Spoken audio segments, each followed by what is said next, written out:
Sekarang ada pertanyaan nih, mana kebijakan yang lebih baik? Bangun jembatan atau benerin jalan yang rusak? Baik atau tidaknya kebijakan itu akan relatif. Ketika kita ngomong kebijakan berbasis data nggak bisa menjawab itu. Kita nggak bisa mencari data untuk menentukan prioritas kita, kebutuhan kita, kepentingan kita, itu nggak bisa dijawab oleh data.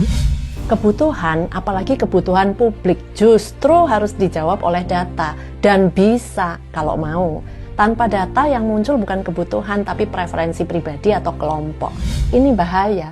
Pernyataan ini berbahaya secara kebijakan dan menyesatkan publik.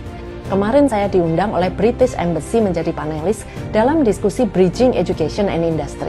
Ada 3 panelis, Kemendikdasmen bagian vokasi, Kadin yaitu Kamar Dagang dan Industri, dan saya sebagai jembatan antara pendidikan dan industri.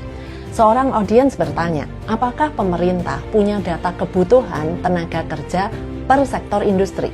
Jawabannya jelas, tidak ada. Yang bisa ditampilkan hanyalah jumlah SMK perhotelan, SMK pertanian, SMK pariwisata beserta jumlah siswanya. Artinya kita hanya punya data output, tapi tidak punya data demand alias kebutuhan. Dengan kata lain, selama ini pembangunan SMK berarti tidak berdasarkan kebutuhan industri, tapi berdasarkan preferensi pembuat kebijakan. Tidak heran mismatch itu selalu terjadi. Lulusan lebih di satu bidang, kekurangan di bidang lain, industri menjerit kekurangan talenta, sementara jutaan lulusan tidak terserap.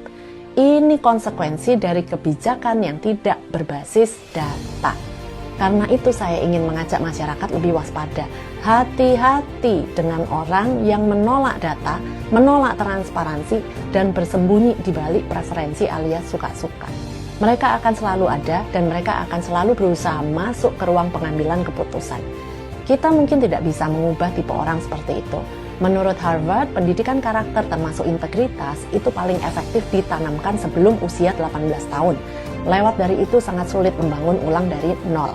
Maka tugas kitalah sebagai publik, sebagai netizen, khususnya yang berintegritas, yang bersih, untuk lebih kritis menilai.